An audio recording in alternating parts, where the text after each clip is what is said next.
Hey everyone, welcome to the channel guys. আৰু এতিয়া ৰাতিপুৱা বাজিছে 9:30 আৰু এতিয়া মই জাস্ট উঠিলো আৰু উঠি গিয়ে মই মানে দেখিলো যে বজাৰৰ বস্তু নাই মানে এতিয়া মই বজাৰৰ যাম যাই কিনে জিবা লৈ আহিম আৰু আপোনাক দেখুৱাম তো ভিডিওটো চাই থাকিব গাইস বলো আৰু ইয়া মই আহি পালো বজাৰলৈ আৰু ইয়াৰ পৰা ললো 2 কিলো আলু লগতে 30 টকাৰ বিন আৰু 30 টকাৰ বিন ললো আৰু লগতে ধনিয়া ললো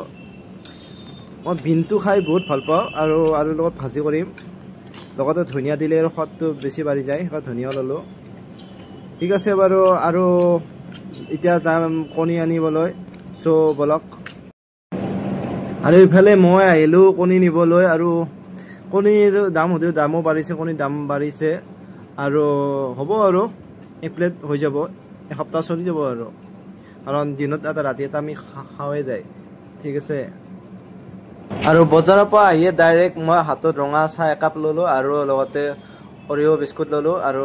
বিস্কুটটো খাই ভাল লাগে মাজত ক্ৰীম খিনি বগা বগা এইখিনি খাই বহুত বেছি ভাল লাগে সেই কাৰণে অৰিও বিস্কুট খালো আৰু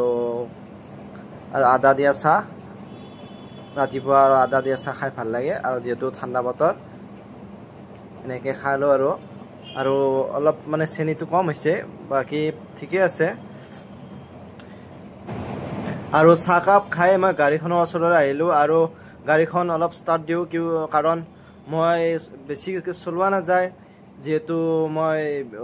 বেছিকৈ ওলোৱা নাযায় আৰু ফুৰিব নাযাওঁ যেহেতু তো অলপ ষ্টাৰ্ট দিও 10-15 মিনিট সময় ষ্টাৰ্ট দি থৈ দিও তেতিয়া ইঞ্জিনটো গৰম হ'লে মানে বহি নাযায় গাড়ীখন তো এনেকৈ সদায় ৰাতিপুৱা মই গাড়ীখন ষ্টাৰ্ট দিও ঠিক আছে আৰু আপোনালোকৰ যদি বেছিকৈ গাড়ীখন নচলায় তেতিয়াহ'লে চলা নাযায় তেতিয়াহ'লে আপোনালোকে এনেকৈ ষ্টাৰ্ট দি থৈ দিব অলপ সময় 10-15 মিনিট সময় তেতিয়া গাড়ীখন মানে বহি নাযায় আৰু ইঞ্জিনটো ভালে থাকে আৰু নহ'লেতো প্ৰব্লেম হৈ যাব ষ্টাৰ্ট নাযায়